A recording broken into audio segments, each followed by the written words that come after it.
Good morning, Jasmine. How are you? Good morning. How are you? I'm doing okay. Good morning, Dwayne. Dwayne, is that you?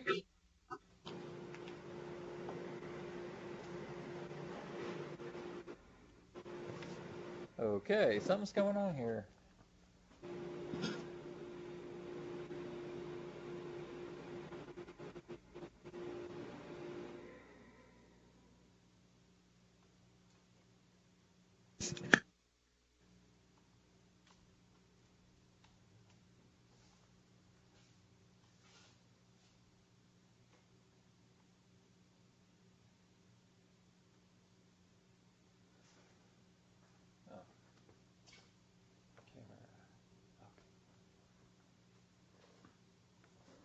Oh, Dwayne, can you hear us?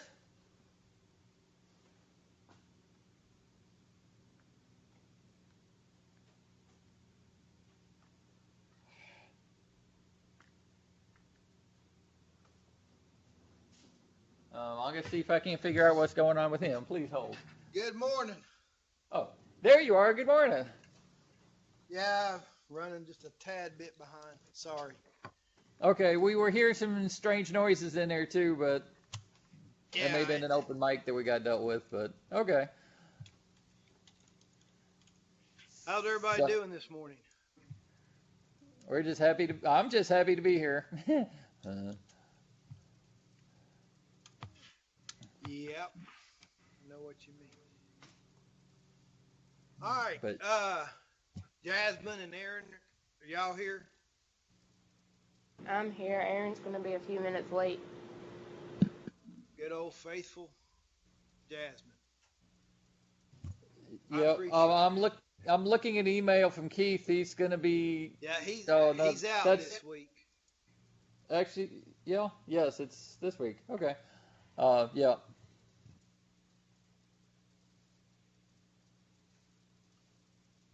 I would say we could talk about him, but well, these classes are being recorded, so. Then we would find out whether or not he actually listens. He has given me feedback on audio recording issues before, so I think he does. So, hello, Keith. Yeah, I know he listens. I was just picking on him. Uh, all right. I've got to go to Lexington, Virginia this weekend. So, Okay. You going to VMI? Going to get drafted? yeah. Now I got a horse show up there. Oh, Tom, I know what I was going to ask you. Um, we've got book orders coming due next week. Yes, I was thinking about the same thing. You gonna be using the same books? Yes. Which I can't remember if I actually required that book or not when the dust settled.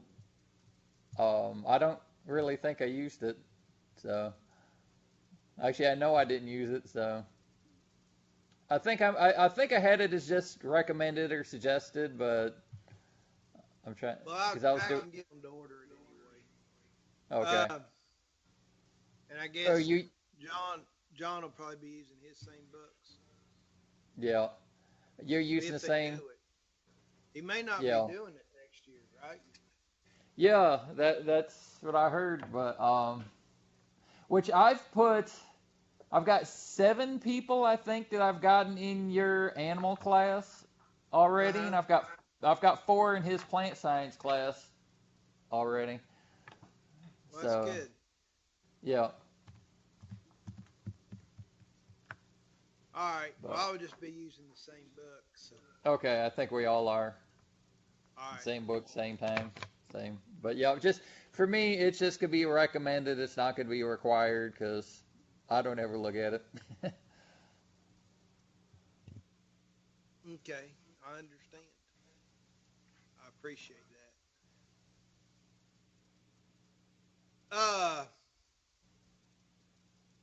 Let's see here.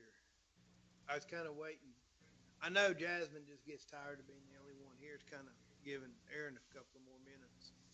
So, guys, the online students and in class, if you haven't finished all your assignments, please get those to me. We are running out of time for the semester.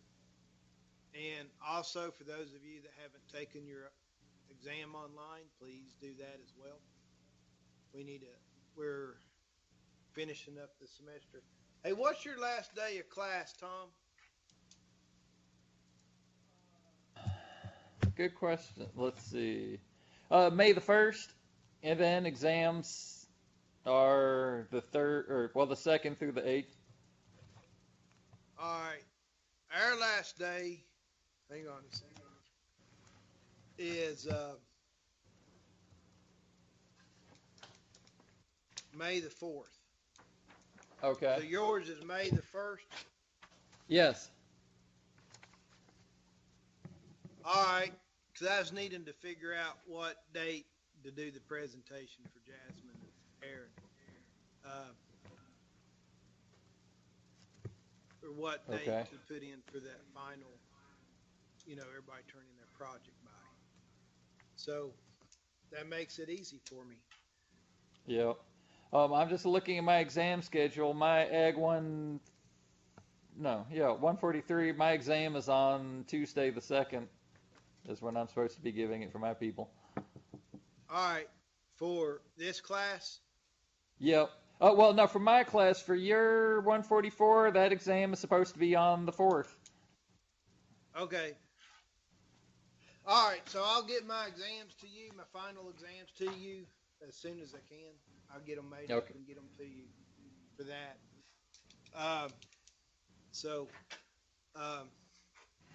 We can have that taken care of.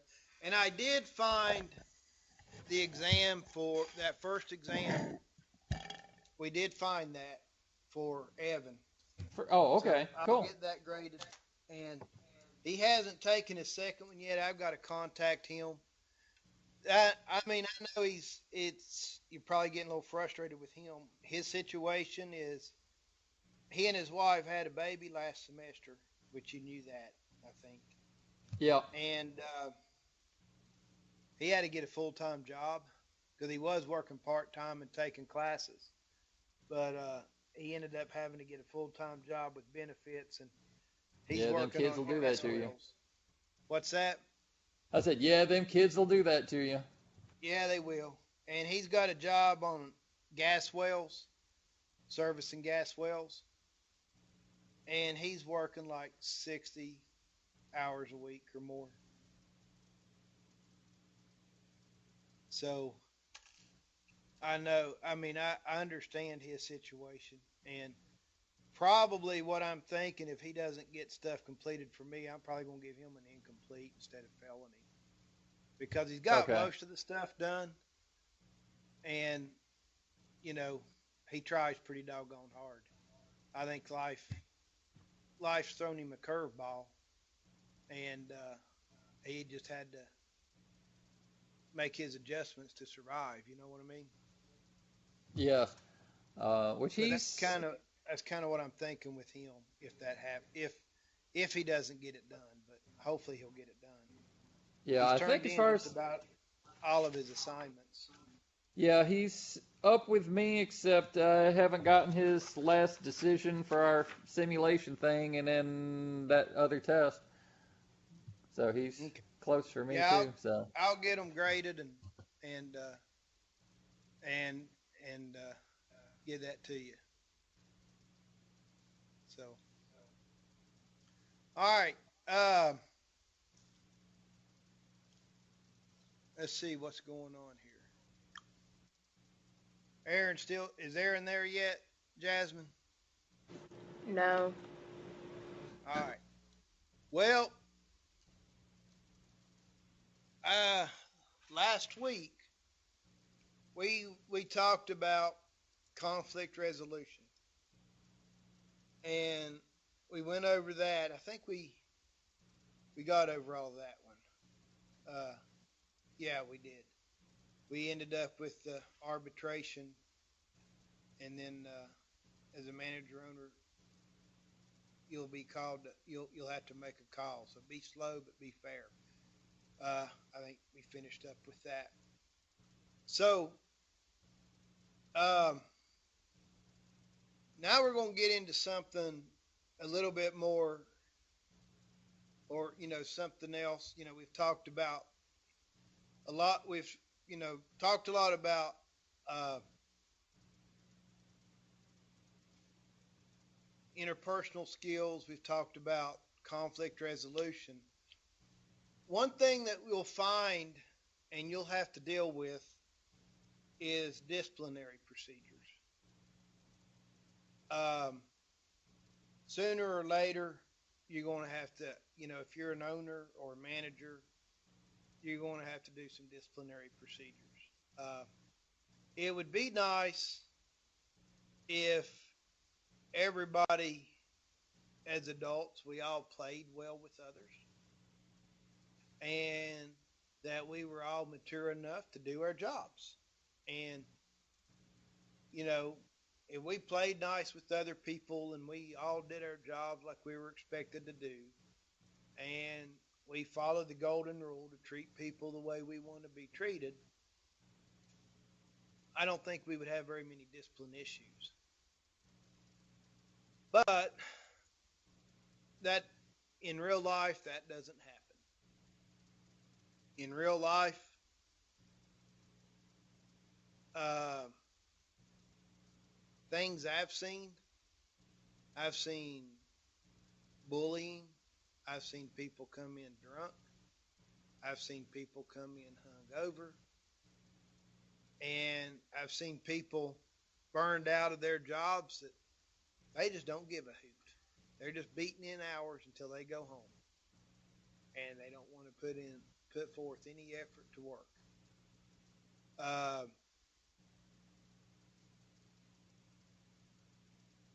those are the main things I've seen working on farms. Uh, Now, working outside or working not on farms, I've never seen an issue with substance abuse, but I'm sure that it happens. Uh, I've never experienced or seen sexual harassment, but I'm sure it happens. Um, or, other, a bunch of other stuff. All I've seen just people being uh, not working. I have, I do know for a fact that workers have sabotaged equipment on the farms. I didn't see it happen, but I know it happened. Um, and I know that they would, if we were doing something, say we had something planned, say like working in the tobacco, if certain individuals didn't want to work in the tobacco, they would go turn cattle loose and get them all mixed up so they didn't so they could spend the day gathering up cattle and sorting cattle because they'd rather do that. This one guy I worked with, if we had a big day planned for something, like working cattle, working sheep, working tobacco, and he knew about it in advance, he would get sick and go to the ER the night before and get out of work. And to tell you some of the cases that he had, and it's funny. I mean, this was a good guy, but he wasn't the brightest bulb of the box. He, a common complaint of his was his stomach and intestines because that's very general and it's hard to pinpoint something. So one day he told us that he got sick, had to go to the ER, and he succumbed to all those tests they do. And he told us that he had a touch of appendicitis. Now, if you know anything about appendicitis, you either have it or you don't, right, Tom? I guess so. I've never had Yeah, it. there's not a touch of it, you know. Uh, and one time, And this is the best one of all. He he went to the doctor for something. I don't remember what it was. And the doctor gave him some medicine. And uh, the medicine, you know, like all medicines, has side effects, right? Well, he called in sick the next day and he said, I can't work today because my side's killing me. And we said, your side? What's wrong with your side? He goes, oh, it hurts, something fierce. The doctor gave me some medicine and said it had side effects, and my side's hurting me so bad I can barely stand Oh my. up. So the side effects job was that excuse was hilarious. You can't help but laugh. But anyway, at some point you're going to have to come into discipline, uh, or deal with discipline. And so we take a look at it. Um, if we think about us being a supervisor or owner or manager, for us to be effective, you know, if we are effective, we help our employees reach their potential and to grow, right? If we're not effective, we can do the opposite. So, you know, if we're not a good supervisor or manager or owner, instead of helping their employees reach their potential, we could make them go downhill with their skills. Um, and so the first thing I think we need to do if there's issues, uh, and the book says this as well, is to take a look at ourselves. Is the problem us? Are we failing our employees? Are we not being a good supervisor? Uh, and that's hard to do because you don't want to look at yourself and find faults. You know, we think back, you know, ego's pretty big and self-esteem's pretty fragile. And so, you know, if we're at the fault, it's hard for us to admit we're wrong or admit that we're the ones at fault. But in reality, that's the first place we need to look is at ourselves. Because some of the things that we could do, whether intentionally or unintentionally, is we could set up our employees to fail. And, you know, nobody likes to be a failure, right, Jasmine? Right. And so you don't want to set people up to fail. You want to set them up to succeed and do everything you can to help them succeed. But a lot of times, you know, whether it's on purpose or not on purpose, we set people up to fail. Sometimes what we run into as well is employees come to our organization with an over defensive attitude. Um, it's that luggage they bring with them from past experiences. Or, you know, and they're easily offended and very defensive. And so, you know, when that happens, and you'll get some of those as well, how often do we provoke that defensive behavior in people? You know, are we being real critical and getting them to be defensive? Or are we being encouraging? Um, so that's something else that we, you know, some managers tend to do, is provoke that defensive behavior or put people on the defensive. And the only way we're going to overcome the defensive traits of our employees is through open communication.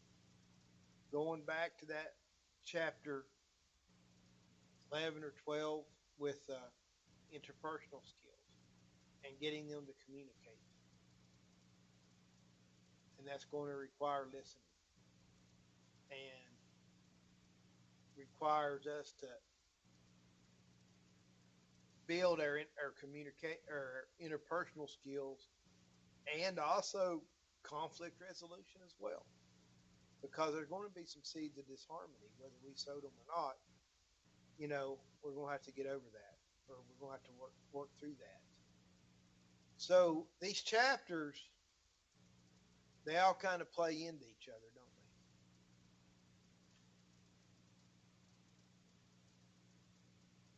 they? Now, when we think about why employees do poor performance, or reasons that they don't perform well or perform up to a standard or our expectations, what are some of those reasons that you can think of?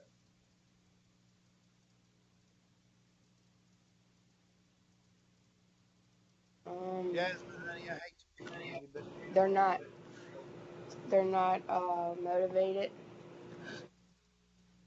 okay, they're not motivated. How about lack of skill? Would that be a reason for poor performance? Yes. Okay, and if we think about lack of skill, whose responsibility is that? Does that fall on? The manager. I think it depends. I think sometimes, if it's a skill that we're teaching them, then it would fall on us because we haven't done a proper job at teaching them. If it's a skill that they claim they already know, that they've done this for years, then I think it would fall on them because they're lying about it. So I think that lack of skill, it could go either way. Does that make sense? Yes. Uh, just Dwayne, are you gonna be talking about safety stuff between now and the end of the semester? Safety? Yeah, Not a whole workplace safety. lot. Okay, You need because to. something you said a minute ago reminded me of something from when I've taught this class about setting the manager needs to look at themselves first. I saw somewhere like when it comes to workplace accidents and stuff, it's like 90% of the accidents on the job are the supervisor's responsibility. Either unsafe safety equipment, not enforcing rules, that kind of stuff. The only thing that happens on the job that is the employee's fault is if they're not paying attention.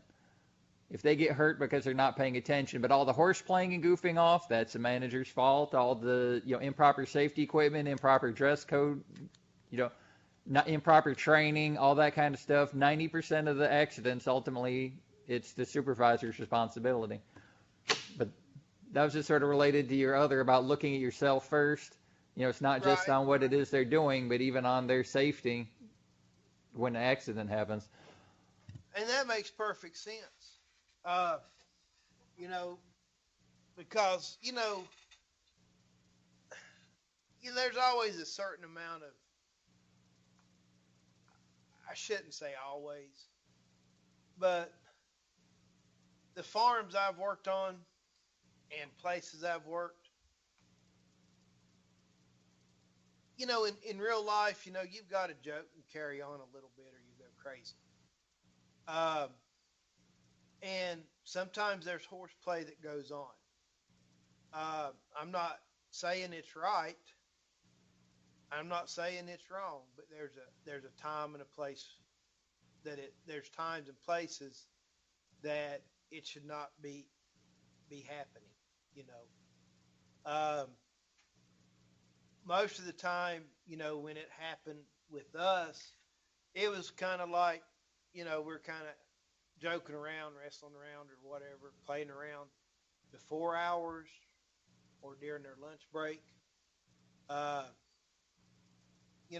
but we joke around, you know, aggravate each other throughout the rest of the day, off and on. But you know, when you're dealing with equipment, equipment can hurt you. It can kill you pretty doggone fast.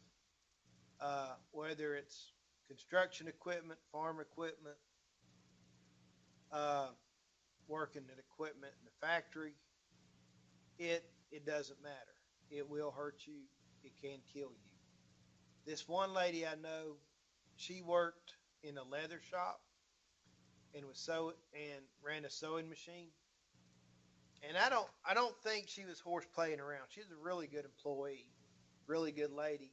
I just think she wasn't paying any attention and ran her hand through that sewing machine. Uh, Pretty painful deal. Uh, but that would be an example of them, I think of paying attention, not paying attention. But most of the stuff, I would say it comes down to the proper safety, proper equipment, shields, and things like that. So uh, I think there's a lot of merit in Yeah, that. and part of it is knowing when you can leave your workers unsupervised.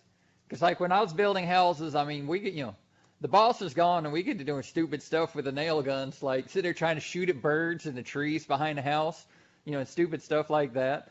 Uh, One time we're using the roofing nail guns, and those nails are only about an inch long. And one of the guys, he turned around and was gonna like threatened to shoot another guy, but Leslie was too close to Steven. So Steven, if for those Jasmine, if you ever worked with a nail gun. Yes. Oh, okay. So what we do to work it fast is you hold the trigger down, so then you're hitting the shingle with the end, so it'll just like a pricing gun in a grocery store, so you can nail them faster. Well, Steven still had his finger on the trigger when he swings around, and he hits Leslie right in the butt, and the shot goes off. But luckily, he hit Leslie right in a wallet and drove a hole through Leslie's credit cards, driver's license, and everything. But just stupid stuff like that happens. I could sit here for 20 minutes telling you stories from just working with that one crew alone, but Yeah, and Jasmine, boys will be boys. You remember that if you ever boss a bunch of men. And the yes, younger they are, the more they're going to goof off. yes, they're not boys, they're not back. men, they're boys. Uh, we're going to have fun, but you really, got to keep an eye out for that horseplay because that is a reason. It's definitely goes back to safety, but it's also a reason for poor performance. So, it's there, you're going to have to turn your employees loose and go do stuff, go pick up materials or whatever, go to another job. And hopefully that you've hired the right people that they will continue on and go work instead of getting a nail gun fight or jump off the houses onto the big sand piles that the masons have piled up there to, getting ready to lay block or brick. Right, Or Tom? take your truck and go four-wheeling on the dirt mounds where they dug out for the basement, or anyway. Or playing with dead snakes that you find on a job site that you stick in the back of somebody's truck, so when they open the tailgate, surprise. And just All that stuff was common. That I hate that kind of stuff. yes. I was hooking up a trailer, and the next I was just got the hitch on the ball and snapped it down and was getting ready to stand up, and all I saw was a snake dangling in front of my face, squirming around. It's a live snake. That old bugger caught a snake and held it up by its tail and stuck it down in front of my face. I was not a happy camper. Uh, that will get people hurt because people react before they think when there's a snake around. At least I do. I don't know about others. But horseplay is another reason for poor performance and a major reason for safety violations or accidents. Uh, Another one's misconduct. Um, Another reason for poor performance is just misconduct, not following the rules or you know that you have, or they're just goofing off, horse playing around, whatever. Um, so horseplay falls under that misconduct deal.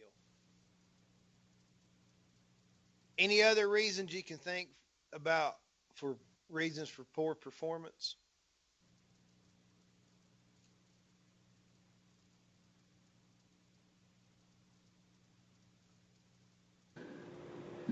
Um, I can't think of anything else. All right. Um, how about your relationships with your coworkers? Can that affect performance? Yeah. Yeah. If you get along well with them, man, it's a lot easier to work with people you get along well with, don't you? I've seen people working and they get mad and they just walk off the job. They go home because they got upset with one of their coworkers. That puts you in a pickle. That'll put you in the bind in a heartbeat. Uh, but sometimes that's better than having coworkers there, at least in my opinion, having coworkers there that don't get along and they're fussing and fighting all day long and trying to sabotage each other. I would just rather them just to leave and I don't have to deal with it. Um, but co-worker relations is a big reason for poor performance. Um, how about the relationships between the supervisors and the workers? Yes. Yeah, that's another reason uh, for, for poor performance. They don't like their supervisor, they're not going to do a whole lot for him. Um, and if the supervisor doesn't like his subordinates, he's not going to do a whole lot for them either. So there needs to be a good relationship between the supervisors and the workers because the workers need the support and the guidance and motivation from the supervisor, and the supervisor needs the support and the performance and uh, from the workers. So that's a two-way street. Um, how about how another reason for poor performance is how people handle the tools or equipment or the company property. You know, um, I don't know how it is on all farms. I know the one farm I worked on, or several of the farms we worked on. First thing we did before we started up any equipment was check all the fluids, greased everything up. Uh, and then on rainy days, we pulled those, if the hour said to do so, the time schedule. First rainy day, and it was close to an oil change and filter changes and stuff. Man, we brought that equipment in and serviced it. in the shop on rainy days. Um, we treated that equipment as if it was our own. Other farms I worked on, uh, I would have to tell tell the workers, hey guys, we got to service the tractors.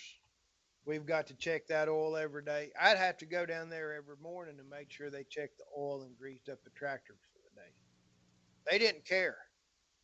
Oh, if it tears up, the company will buy another one. Company's got money.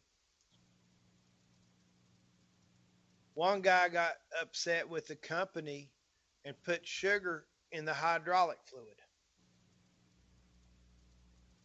Yeah, you can imagine the damage that done.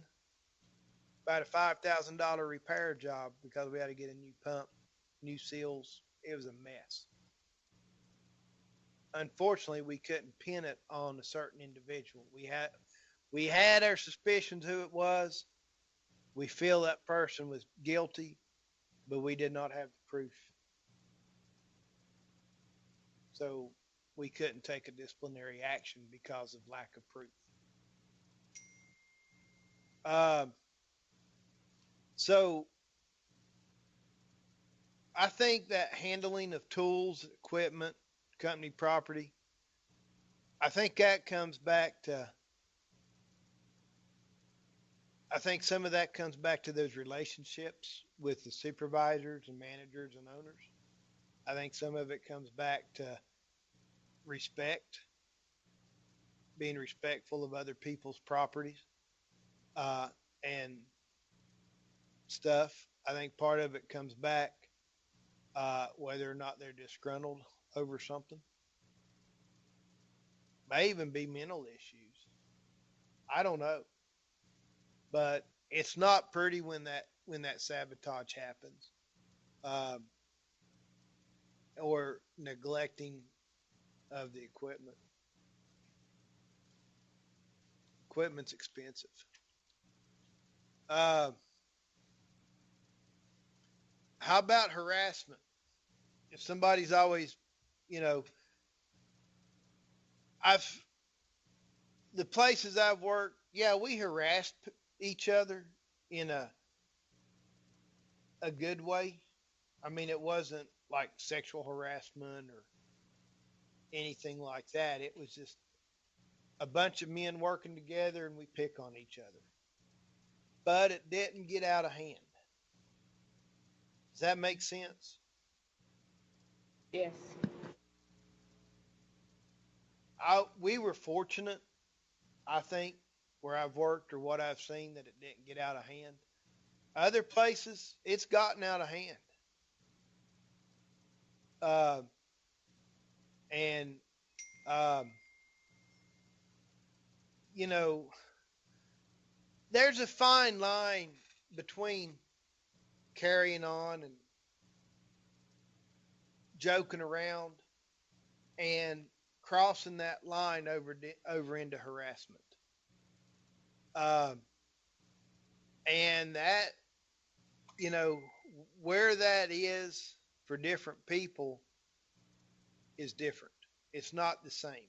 Where it is for me may not be the same for Tom. Tom may be more tolerant, or Tom may be less tolerant. You know, everybody's different. Uh, but, you know, people that are harassed all the time, they slack off on their performance. Uh, Workplace violence uh, is not a good thing either.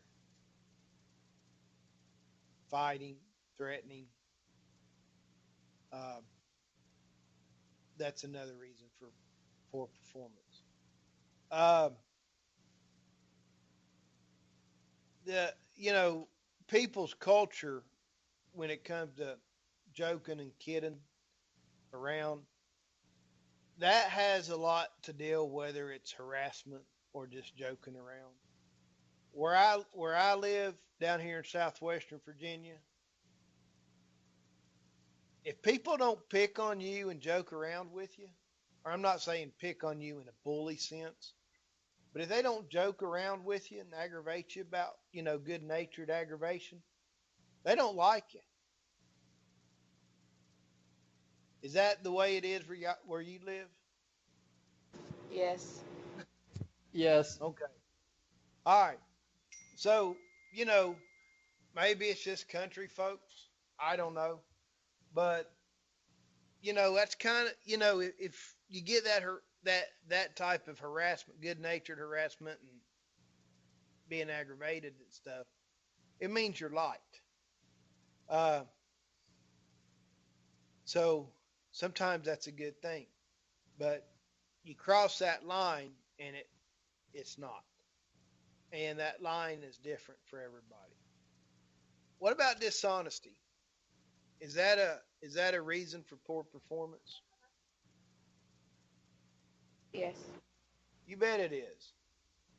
I hate a thief. I don't like people stealing from me, whether it's time, whether it's material things. And I don't like a liar. Just tell me up front, whether I want to hear it or not. Be honest with me.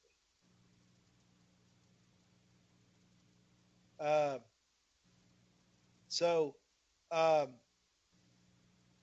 that that's important. Um, and then we have safety. Uh, that's a reason for another reason for poor performance. They're not following safety procedures. You got accidents. No, there's not going to be performance. Uh, and as Tom said, 90% of the accidents fall back to the supervisors. So as supervisors, we got to know we've got to be vigilant and watch our employees. And I'm not saying, micromanage them, but, you don't want stuff, joking to go too far. Uh, you want to maintain good relations. Uh, and you try to put work teams together with people that get along together. Uh, and you want to make sure that you properly train people and you set them up for success. Um, so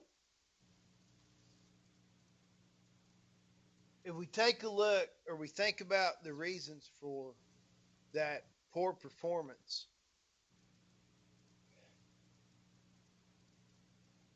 and we've got something going on, we're trying to figure it out. We've looked at ourselves, to see if we're the problem. Um, Sometimes we're just going to have to be in a disciplinary situation. And I think, the book talks about being or effective discipline based on just cause. And I think that's right because it's got to be a just cause for doing discipline because situations are always different. And writing down a set of rules doesn't apply for every situation. So, you know, I think I keep always look back and think about Dr. Leon Geyer's class with Ag Law of what would a reasonable and prudent person do. And that's what I would base that just cause on is what a reasonable and prudent person would do in this situation. Uh, so, we are going to have rules, and we do need to have consequences for those rules. So make sure they're fair. The fair doesn't always mean equal, uh, but make sure they're fair.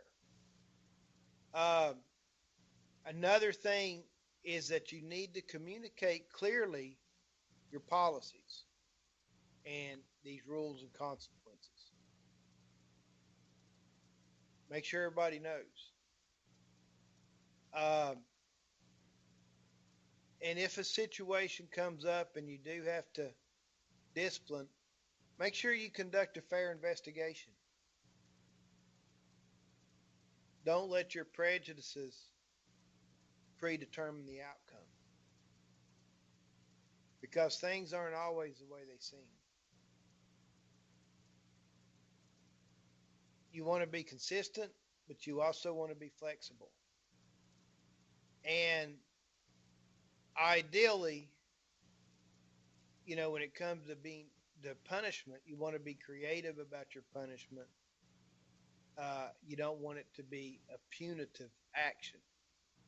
Um, so, some examples in the book, all right, and taking a look at, the book brings out some examples. There's a lady. This was on a dairy farm, and she was a milker, and she worked with her her shift. A couple other people were there on her shift milking, and they joke and carry on. They were men, and one day she comes in to the manager or the owner of the dairy farm and says, "Hey, I want to file a complaint against Sam." I don't know the people's names. I'm just making it up. Against Sam for sexual harassment.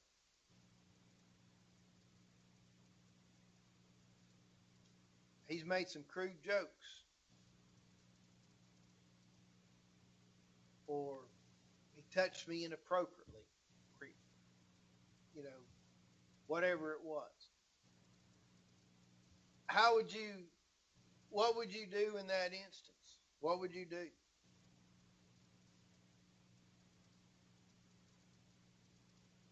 If you were the owner?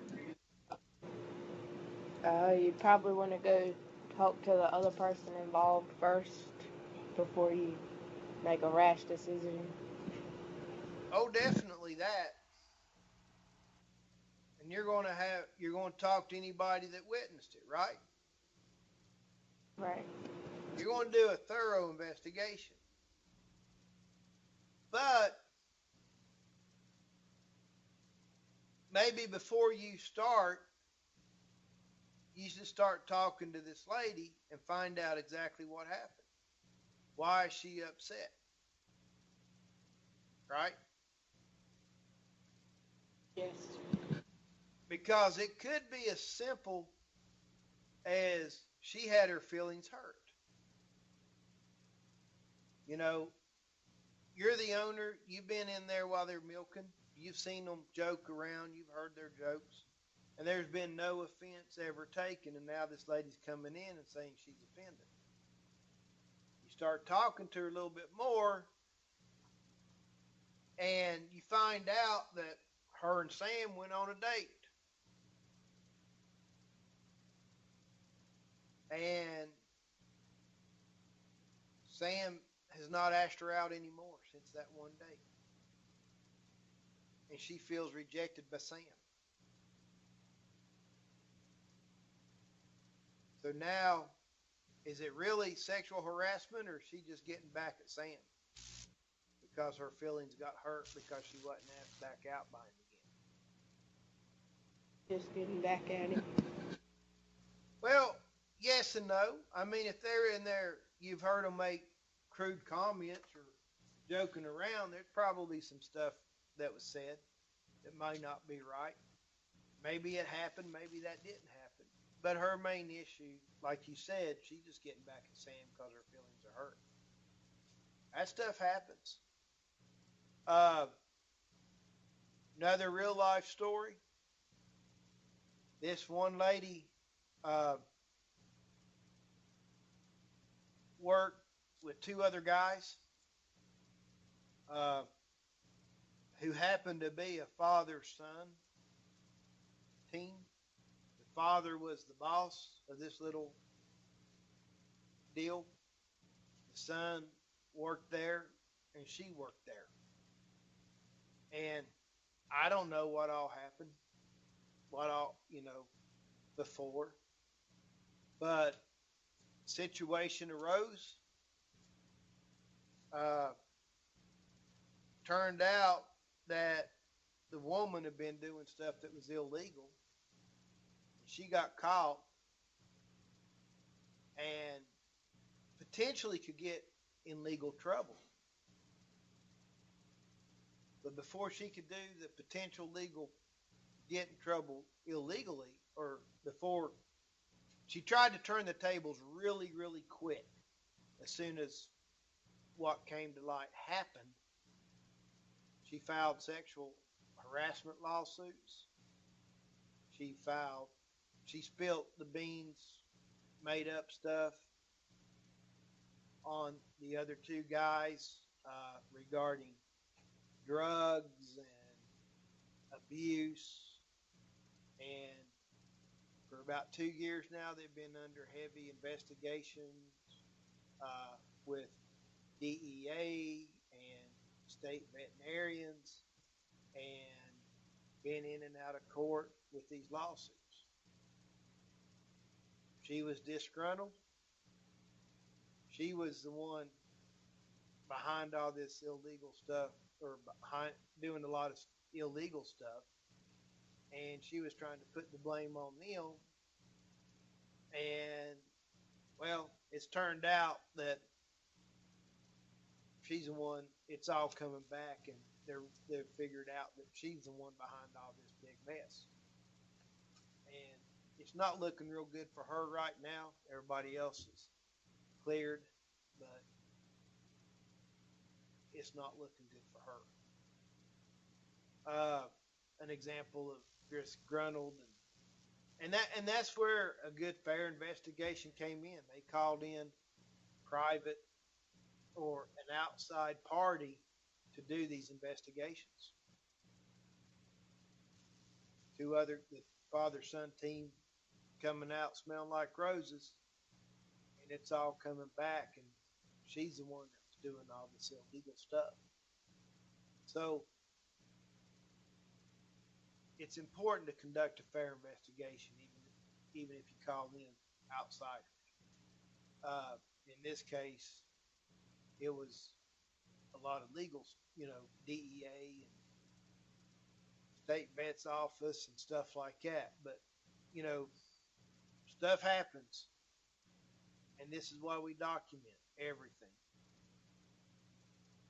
from job descriptions to the hiring process to any type of discipline. You have to document everything going on.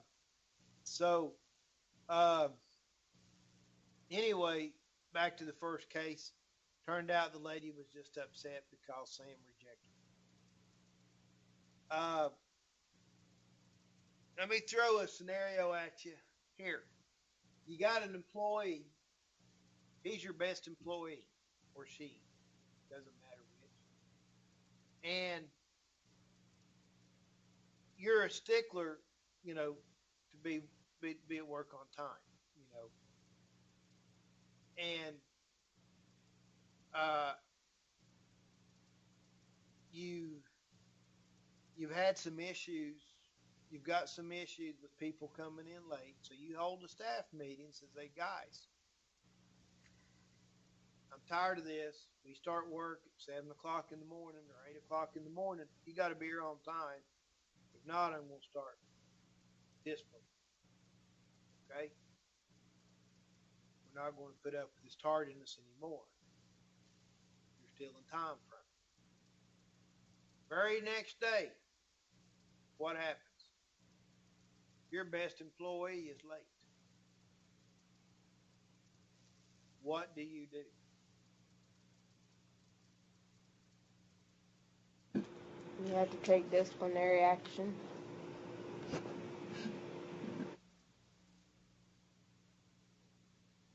Okay. What about you, Aaron? What would you do?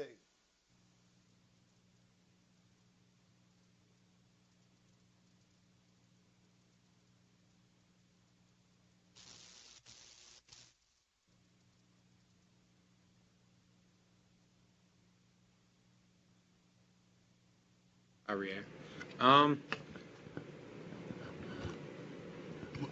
so you were asking like they, how would you react if they were late? Is that what you were saying? Yeah, when the day before or week before, you kind of, putting the law down there, people are being late all the time, and you say, hey guys, you got to be on time.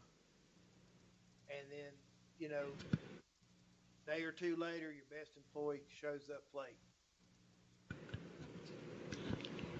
If I've repeatedly told them time after time after time, then I'd probably have to maybe write them up or something like that, or give them This is your best a employee. warning. He's always there on time. And he's late right after, the day or two after you got on all the employees. But he's hardly ever late. Would you discipline him as an example? What would you do? Well, I'd probably talk to him and have a good talk with him and let him know that he's setting an example for all the other employees, and him showing up late is not a good example for the other ones to. Okay, if I was your employee and I showed up late, what'd be the first question? What would you do? The first thing I would do is ask you. I'd pull you aside and ask you why you're late. Okay, that's what I wanted to hear. Find out why. And I said, Aaron, I'm sorry I'm late. My kid got sick last night. We had to take him to the ER. I left the ER, came home, changed clothes, and I'm here. My kid's still in the hospital. What would your tune be then?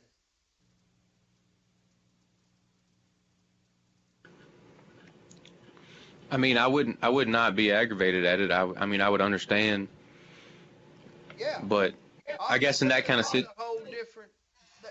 That's that's that's a whole different ball game right there, isn't it? but I guess in that kind of situation, sometimes they would notify you ahead of time. Yeah. If he had a cell phone and he could call you. If he had a cell phone, yeah. You know, and depending on what was going on, and everything, I'd almost tell the boy, hey, get on back to the hospital. Your family's more important. You know. Yeah, I definitely would Every too. I'd tell them situation's that, different. especially if they were still in the hospital. Yeah. What would you do if instead of me saying, hey, my kid was sick, man, Aaron, I'm sorry. Man, there was a good game on TV last night, and I got into that game and I just overslept.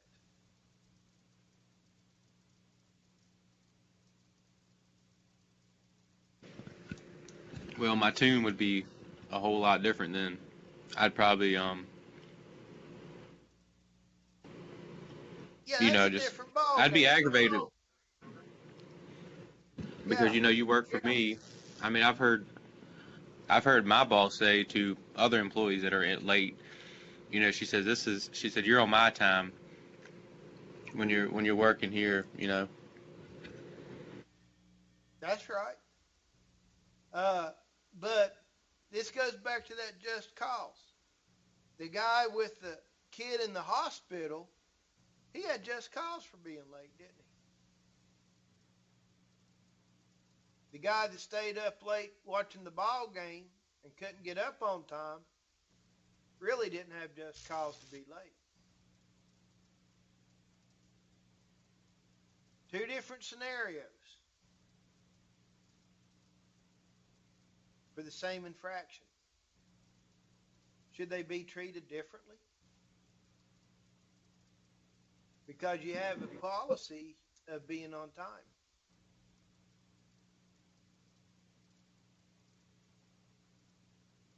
Or should they be treated equal? Because they're both late.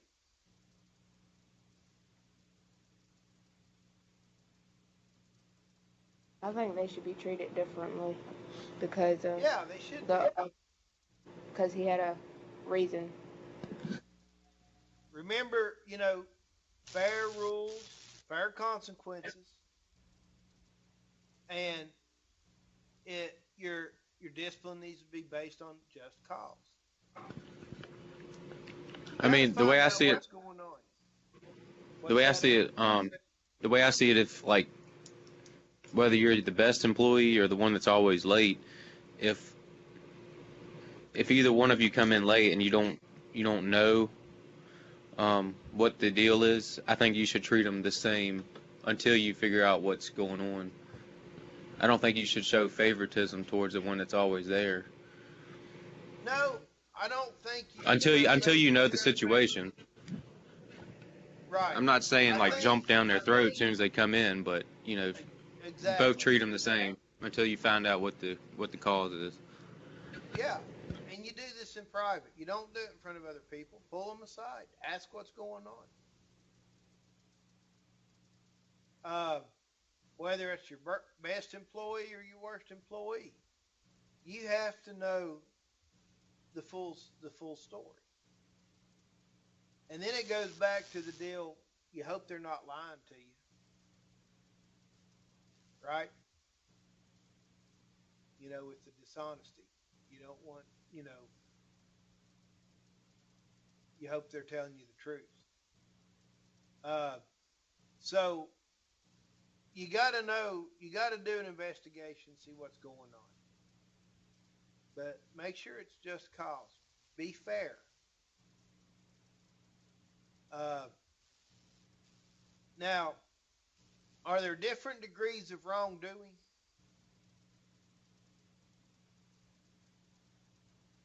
Yes, Or all wrongdoing is the same? there's different degrees. Yeah, there's different degrees of wrongdoing. So, is should there be different degrees of punishment? Yes, Yeah. You know, you don't you want to match the punishment with the crime, right? You don't want to mismatch that. So what do we do? You know, we develop fair rules. Number one, right? You got to be fair for the rules. Uh, and then you're going to communicate the standard. Hey, we're here. We start at work at 7 o'clock. Be here. Now, uh, I know from working on farms and places I've worked, there's some leniency depending on what the situation is. One thing that you'll find out when you get into a management situation and y'all get older and have kids, child care is a big deal. Okay? You have children, uh, that poses some problems, because you're going to have you or your spouse, and if you're a single parent, and I know, one of the guys I worked with was a single parent. He had some kids. I think his wife had died, and they were elementary school age. He had to get his kids ready, uh, get them to daycare, those that went to daycare, and get them on the bus for those that went to school, and be at work at 7 o'clock. That ain't going to happen, is it, guys? Not No, likely. not likely. Because daycare is not going to be open at 6 o'clock in the morning for him. And it's not like he took his kid to school. He just made sure it got on the school bus that ran out beside ran out by the farm. We lived in one of the houses on the farm. Are you going to be a little bit lenient with this situation and say he gets in at work consistently at 7:30? Yeah, we were. Because, I mean, you know, it's you didn't want to lose a good employee just because of the situation he was in. Was it fair to other people? I don't know. Nobody complained about it. Everybody knew the situation he was in. And heck, people tried to help him. So I don't think there wasn't any issues with it. Does that make sense? So a lot of times things are on a case by case deal, and a lot of it depends on the industry you're in and the whole work environment type situation. Now this was a farm. It wasn't a state job. It wasn't an office job. It was a farm, and he lived at the farm. He lived on, right there on the farm in one of the houses. So if you know, it's anyway. Things are, you got to have fair rules. Communicate the standard, and when that standard's broke, or it's infracted on, I use the deal being late a lot because that just happens. You know, we talked about uh, different degrees. Would you go and fire somebody on their first offense of being late? No. No, you wouldn't. You would voice your disapproval, right?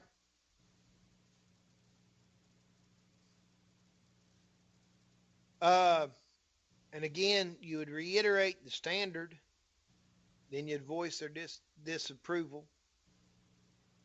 If they're late, again, fairly, not, a few months down the road, but say the next week, without a decent excuse, what would you do then?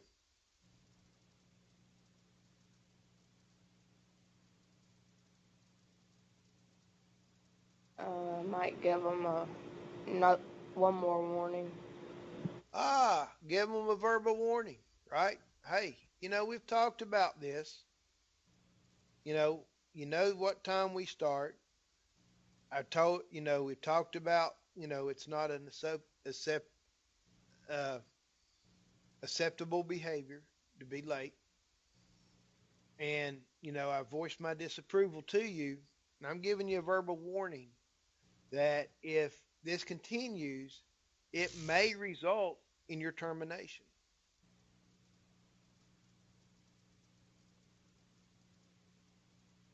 Situation continues. What do you do? Or, a few days goes by, he's late again. And we're not, you find out why, and it's just not a good excuse. He just couldn't get up, just running late. From verbal warning, what would you recommend?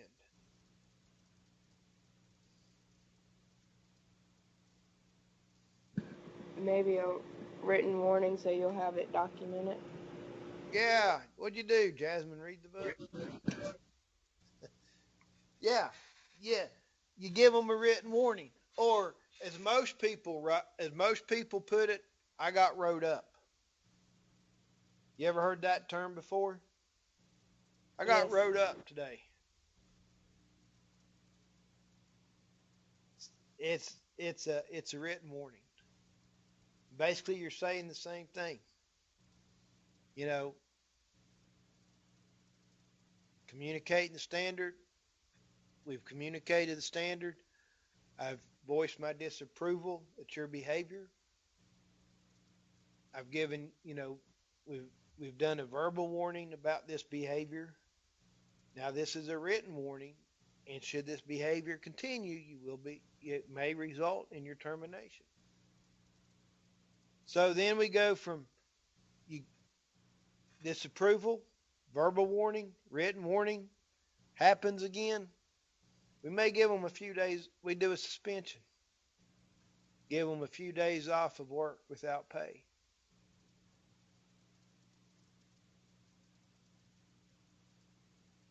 Let them and document that, guys. You got to document everything. I would even document the verbal warning. I would document it all. Because when you start getting into discipline and termination, you can get in trouble. They can file lawsuits on you. They can file to sue you back for their job. It can get messy. So have your line of documentation. Have in your policy, have your rules, have your punishment procedures, your disciplinary procedures, and have documentation. So the suspension, and then following the suspension, it would be a termination should it happen again. Okay? We want to try to do everything we can to correct the behavior before we terminate. And a useful guide to try to determine fairness of fairness of discipline or the consequences of discipline for a rule violation. Ask yourself, what would I do if this was my best employee? What would I do if it was the best one? Because as Aaron said, you don't want to play favoritism. You want to be fair. So treat everybody, or ask yourself that as if they were your best employee. Would you treat that one any different than you would another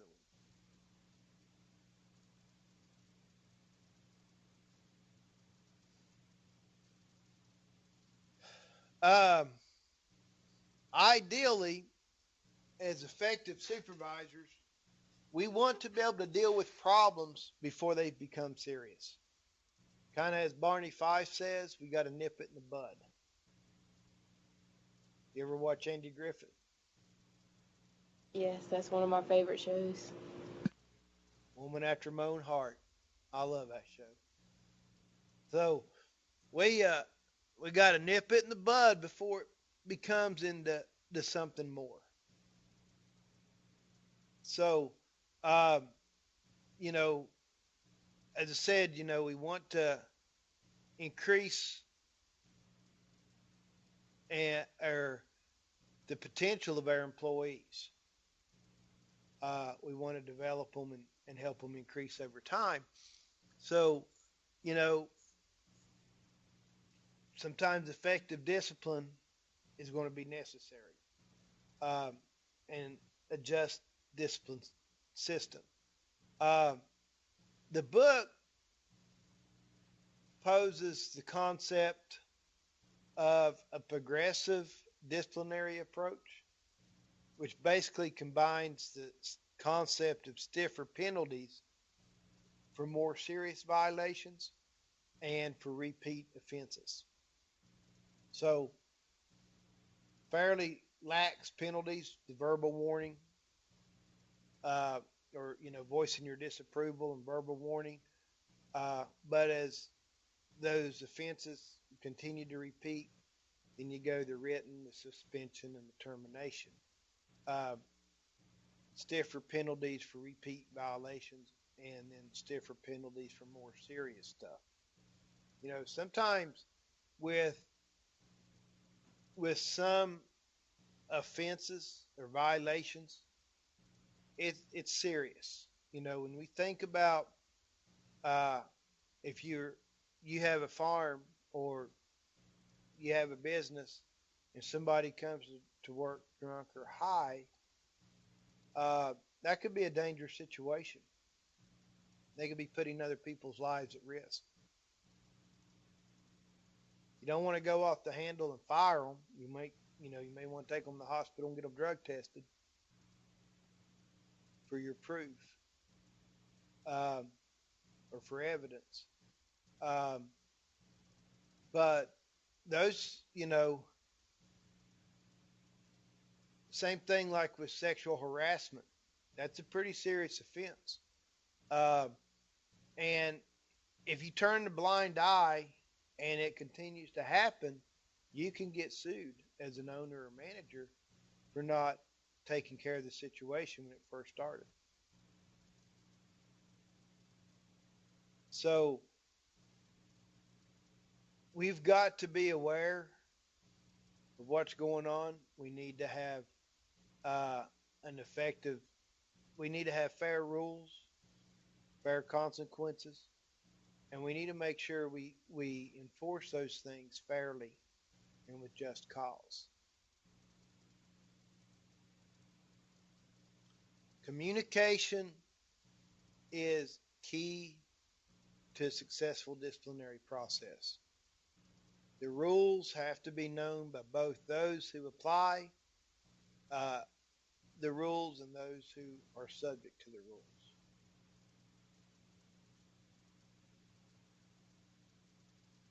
So we're about out of time. We can pick this up Thursday. Any questions? Comments? Stories? Anything to add? Or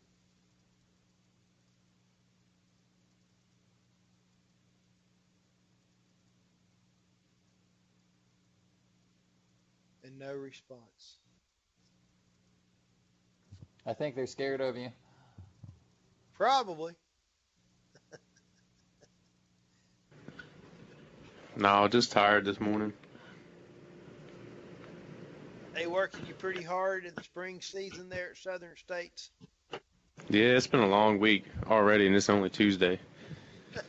I had to go to work this morning for an hour. Really? I tell you what, I'm about to get aggravated with Southern States. I gave them my soil tests. Yeah, I'm getting pretty aggravated too. Yeah. I gave them my soil test results. Got on the list for my fertilizer to be spread fairly early in the year, and I'm still waiting. Yeah, Southern States is. I mean, I understand they're really busy, but They are. I mean, I have people that call every day and saying, I've been on the list since January, and I still haven't heard from y'all or seen the, not even a call saying that, that they can't do it right now or something, Yeah, I know. I'm wondering if I ought to give them a call, see what's going on. Yeah, I would. I would definitely give them a call. I talked to him 2 weeks ago, and he said, I'm next, soon as the weather's permitting. And I know we had a bunch of rain and snow last week, but it's dry enough now he could get out there. If it don't rain this afternoon, he could make it now, but I don't know. I probably ought to jog his memory. The problem with that fertilized deal here is we've only got two places that do it. Southern States and then another farm store on the other end of the county. We used to have some private people that did that as well, but they no longer do it. Well, see, we got pretty much the same. We got the Southern States, and then we have a place where you can get the fertilizer so you can spray it yourself. The Maharan, it's called Maharan Chemical, I think. But yeah, that's why Southern States is so busy, because we're the South Side areas. That's pretty much the big one, Southern States. Yeah. And the southern states here only has 2 trucks. They may have 3, but as I said, in years past, there's 1 or 2 other people. I mean, this one guy I know did it. He was a farmer, but you know, if you did it with him, he would price the fertilizer and then order everything, and he would spread it. He spread fertilizer and lime, and he had a place he would get the fertilizer brought in, and he would load it up and everything. He had a place to store it. But he he's old and retired. He's in pretty bad health now. But uh, and so you know, I was competition for the other 2 stores, plus it was somebody else to do it. Kind of helped. It didn't make Southern States and that other store do it all. There's just no competition here. They need some competition on the fertilized side of things. Keep them honest. But yeah, it's just around here, Southern States. But then we have we have one in Farmville and one in Burkeville. And if we have a lot of customers that are scheduled with us, but they never hear nothing back from the Burkeville one, so they'll cancel and go to Farmville, and Farmville will have their sprayed tomorrow. You can't blame them. Which is, yeah, I couldn't blame them either. I would do the same. Yeah.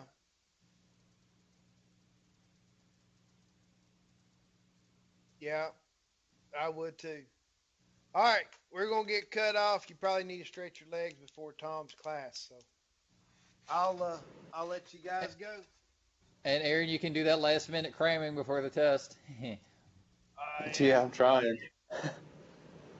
Is that an Oh. online test? No, it's paper. I emailed it. Yeah. Okay. I gotta print it off and put it in there forever. All right. Thanks. Yeah, which I'm thinking I might start doing them on Blackboard, but I'm not completely sure yet. All right. I'll get that printed off and put in there for you. Okay, I'll thanks. See you later. Yep, have Bye. a good one. Oh, and Aaron, I need y'all's decision tonight. Okay, I'm sorry, Tom. I'll have it to you tonight. I got it on the paper. I just got to put it all in. Okay, you'll have to email it to me because the link is down, but just Okay, I'll email it to you. Yeah, sometime like 8 o'clock tomorrow morning or something like that, because I got to run the numbers tomorrow morning. Okay, I guess Trevor will be in today. Take the test. No, his truck's messed up and he's got to get it worked on, so he's going to be there Thursday. He's going to take it then.